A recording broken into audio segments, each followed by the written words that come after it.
Influencer తర్వాత మహిళా సంఘం కార్యకర్త కృష్ణకుమారిని మాట్లాడవలసిందిగా కోరుతున్నాను.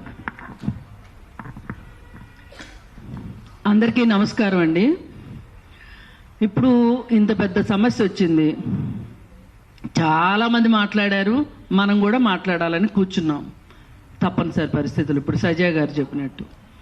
అయితే ఈ పరిస్థితి ఎందుకు వచ్చింది అని ఈ మాట్లాడిన వాళ్ళు ఎవరైనా సరే, లేదు 95% పీపుల్ శివాజీకి సపోర్టుగా ఉన్నారు అని చెప్పి కుక్కతోక నడిపిస్తున్న ఒక జర్నలిస్టు, కుక్క నడిపిస్తుంది తోకని, అంతేగాని తోక కుక్కని నడిపించదు.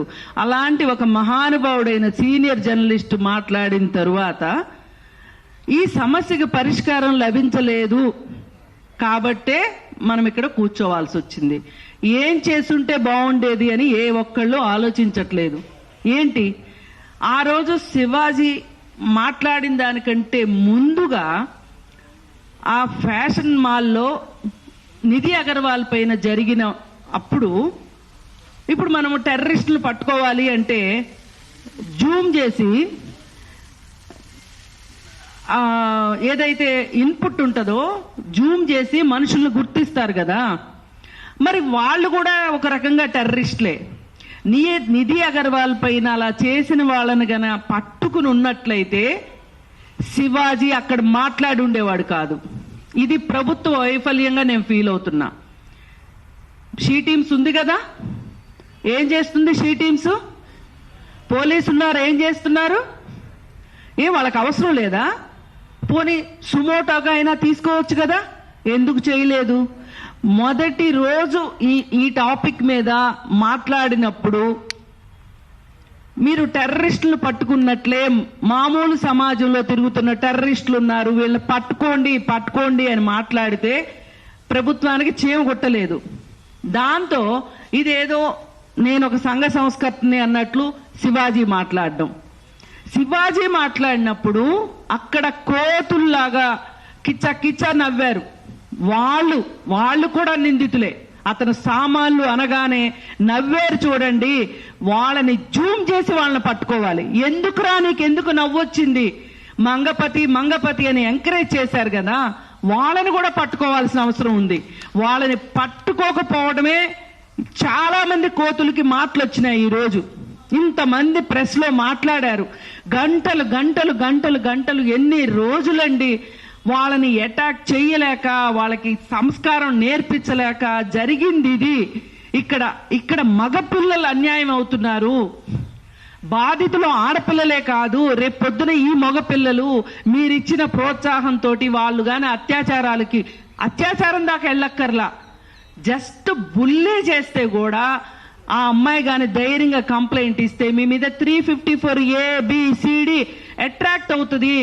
ఆ రోజు తెలుస్తుంది, తల్లుల్లారా మీకు తండ్రుల్లారా, ఈవేళ మీరు 95% లో చేరిపోతే రేపు పొద్దున మీ పిల్లలు గాని కేసుల్లో ఇరుక్కుంటే ఈ శివాజీ రాడు, ఈ సంధ్యారెడ్డి రాదు, ఎవరూ రారు. ఆఖరికి పేరు మోసిన గొప్ప జర్నలిస్టు ముసలివాడైపోయాడు, కురువృద్ధుడని చెప్పుకుంటున్నాడు, ఆ కురువృద్ధుడు కూడా రాడు అని చెప్తుంటే ఒక్కళ్ళకంటే చీమ గుట్టినట్టు లేదు. రోజుకి స్పైక్ పెరుగుతా ఉంది. దీనికి తోడు ఇవన్నీ జరిగిన తర్వాత ఇంకొక విషయం, గంగాధర్ శాస్త్రి అనబడే ఒక దగుల్బాజీ ఏం మాట్లాడాడో తెలుసా అండి? అందరి నోటీస్కి వచ్చిందో లేదో, విచిత్రమైన బట్టలు వేసుకుని మగవాళ్ళని ఆకర్షించుకునే బట్టలు వేసుకునే ప్రతి ఆడపిల్ల నా దృష్టిలో వేశ్య అని పబ్లిక్ గా ఇంటర్వ్యూ ఇచ్చాడు. ఎంత షేమ్ అంటే నేను అంటాను, ఆ అమ్మాయి వేశ్యలకు కూడా హక్కులున్నాయి, వాళ్ళ తరఫున కూడా మేము పోరాడతాం, భయమేం లేదు. ఇక్కడ వేశ్యలు ఈ సమాజం తయారు చేయబడిన వాళ్ళు. ఆ వేశ్యల దగ్గరికి వెళ్ళే విటుల సంగతి ఏంటి? వాళ్ళు గొప్పవాళ్ళ? 4 నామాలు పెట్టుకొని 2 బొట్లు పెట్టుకొని వేశ్యల దగ్గరికి వెళ్తే సరిపోతుందా? ఏం గంగాధర్ శాస్త్రి, ఇది ఖచ్చితంగా ఇట్లాంటి వాళ్ళ వల్లనే, ఈ చీడ పురుగుల వల్లనే ఈ సమస్య ఎక్కువ అవుతుంది. ఒక పక్క వేశ్యల్ని బ్లేమ్ చేస్తారు, ఓ పక్కన సినిమా హీరోయిన్లు బ్లేమ్ చేస్తారు, ఓ పక్కన రోడ్డు మీద వెళ్ళే పిల్లల్ని బ్లేమ్ చేస్తారు.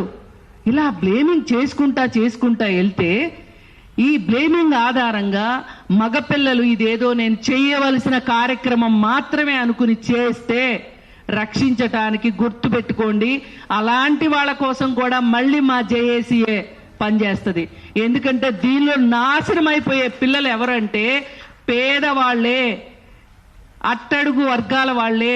ఇప్పటికే వాళ్ళు ఈ ప్రభుత్వాల వల్ల అణిచివేయబడిన వర్గాల నుంచి వచ్చే మగపిల్లలు పాపం తెలిసి తెలియక యూట్యూబుల్లో ఇవన్నీ చూసి, డబ్బులున్న వాళ్ళు ఇక్కడ దాకా రాదు వాళ్ళ వ్యవహారం, వాళ్ళ డబ్బులే వాళ్ళని రక్షిస్తుంది. ఈ రోజు శ్రవణ్ కుమార్ని రక్షించినట్టు. కానీ పేదవాళ్ళు బలవుతారు. ఆ పేదవాళ్ళకు కూడా మేమే అండుంటామని చెప్తున్నా. కానీ ఇది సరి చూసుకోవలసిన సమయం, సమాజం మొత్తం ఆలోచించాల్సిన సమయం వచ్చింది అని నేను చెప్పాలనిపిస్తుంది. ఇంకొక మాట, మీరందరూ కలిసి మగపిల్లలకి రైట్ ఉంది, అమ్మాయి బట్టలే కారణం వాడు అలా చేయడానికి, వాడికి హార్మోనల్ ఇంబ్యాలెన్స్ వచ్చి వికారాలు వచ్చి అది చేస్తాడు ఇచ్చేస్తాడు అన్నందుకు ఈ చర్చలన్నీ ఒక కన్నడ యాక్టర్ చూసినట్లుంది బాగా. ఆమె ఏం స్టేట్మెంట్ ఇచ్చిందో తెలుసా అండి?